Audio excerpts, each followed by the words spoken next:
Hello student, आज मैं आपको चैप्टर 11 पर्यावरण पढ़ा रही हूँ। पर्यावरण जो है ये परि प्लस आवरण इन दो शब्दों से मिलकर बना हुआ है। इसका अर्थ है हमारे चारों ओर का आवरण, वो पर्यावरण कहलाता है। ये जो चैप्टर एक लघु निबंध के रूप में है। इसमें बताया गया है कि आजकल की जो आधुनिक जीवन शैली है उसके द्वारा प्रदूषण बहुत अधिक बढ़ गया है। हमने अपनी सुख सुविधाओं के लिए हमारे वातावरण को, आसपास के वातावरण को दूषित कर दिया है। तो किस प्रकार हम प्रदूषण को रोक सकते हैं और अधिक से अधिक वृक्षारोपण करके, जल को स्वच्छ रख के, तालाबों नदियों आदि को स्वच्छ रख के हम पर्यावरण की रक्षा कर सकते हैं। तो इन सब का वर्णन इस चैप्टर में किया गया है। हम आपको चैप्टर पढ़ा रहे हैं, जो भी आपको कठिन वर्ड लगते हैं आप उसको साथ साथ लिख लेना। प्रकृति समेषां प्राणिनां संरक्षणाय यतते। प्रकृति सभी प्राणियों की रक्षा के लिए प्रयत्नशील है। प्रकृति सभी प्राणियों की रक्षा के लिए प्रयत्नशील है। इयं सर्वान् पुष्णाति विविधे प्रकारे सुख साधने च तर्पति। यह सभी को अनेक प्रकार से क्या करती है? पुष्ट करती है, यानी पोषण करती है। यह सभी का अनेक प्रकार से भरण पोषण करती है और सुख साधनों से संतुष्ट करती है। यह सभी का अनेक प्रकार से भरण पोषण करती है, यानी पुष्ट करती है और सुख साधनों से संतुष्ट करती है।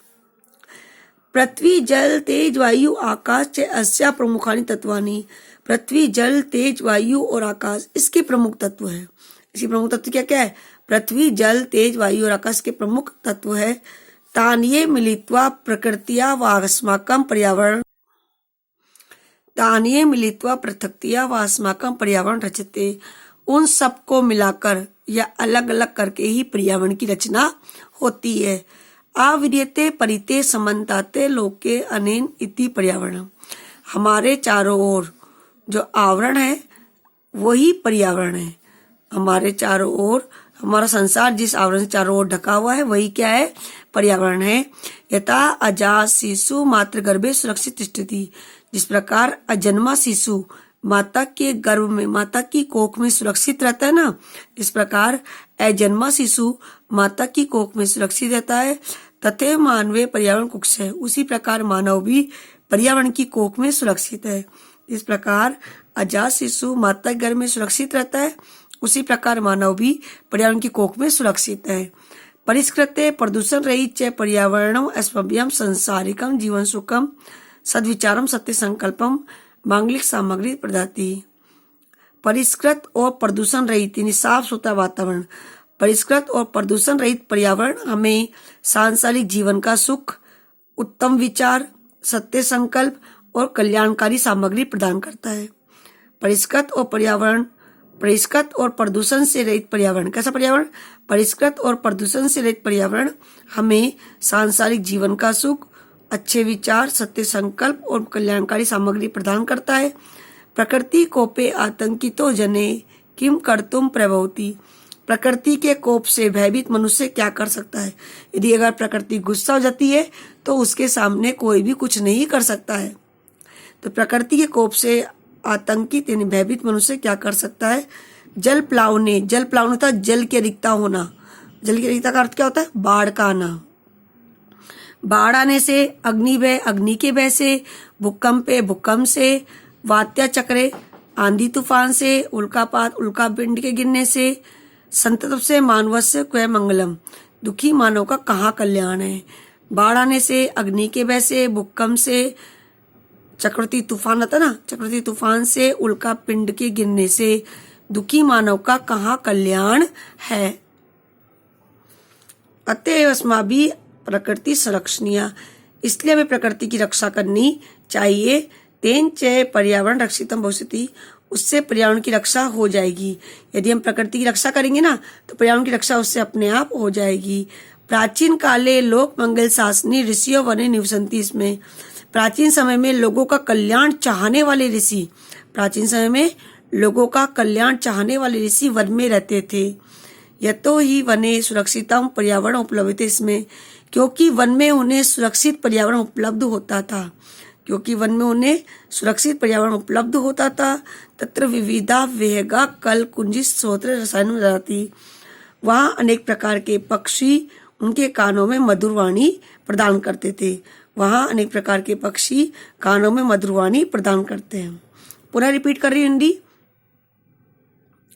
प्रकृति सभी प्राणियों की रक्षा के लिए प्रयत्नशील है। यह सभी का अनेक प्रकार से भरण पोषण करती है और अनेक प्रकार के सुख साधनों से संतुष्ट करती है। पृथ्वी, जल, तेज, वायु, आकाश के प्रमुख तत्व है। उन्हीं को मिलाकर या अलग करने से हमारे पर्यावरण की रचना होती है। संसार ही चारों ओर जिससे ढका हुआ है वही पर्यावरण है। जिस प्रकार अजन्मा शिशु माता के गर्भ में सुरक्षित रहता है, उसी प्रकार मानव भी पर्यावरण की कोख में सुरक्षित रहता है। परिष्कृत और प्रदूषण से रहित पर्यावरण ही हमें सांसारिक जीवन का सुख, अच्छे विचार, सत्य संकल्प और कल्याणकारी सामग्री प्रदान करता है।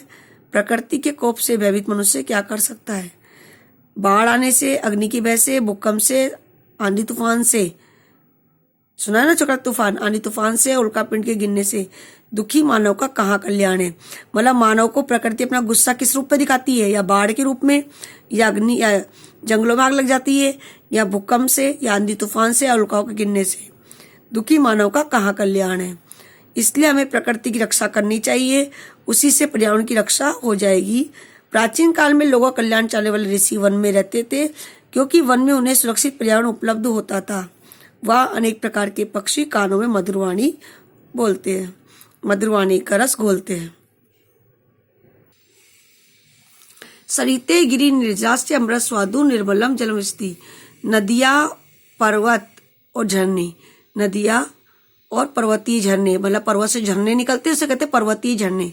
पर्वतों से निकलने वाले झरने पर्वतीय झरने कहलाते। तो नदियाँ और पर्वतीय झरने अमृत के समान स्वादिष्ट जल देते हैं। कौन कौन देते हैं जल? नदियाँ और पर्वतीय झरने अमृत के समान स्वादिष्ट जल देते हैं।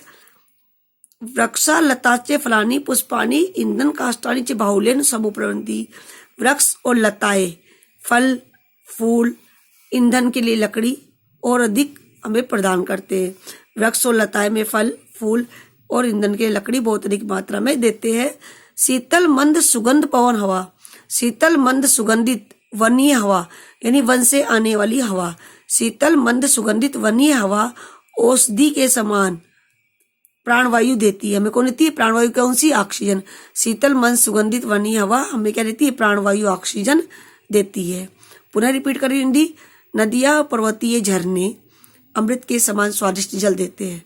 नदियाँ और पर्वतीय झरने अमृत के समान स्वादिष्ट जल देते हैं। वृक्ष और लताएं फल, फूल, ईंधन के लिए लकड़ी बहुत अधिक मात्रा में हमें उपहार के रूप में देते हैं। शीतल मंद सुगंधित वनीय हवा हमें प्राणवायु, ऑक्सीजन देती है, वितरण करती है। आज के लिए इतना ही काफ़ी है। आप लोग ध्यान से इसके हिंदी अनुवाद करना और इसे लर्न भी करना। Thank you.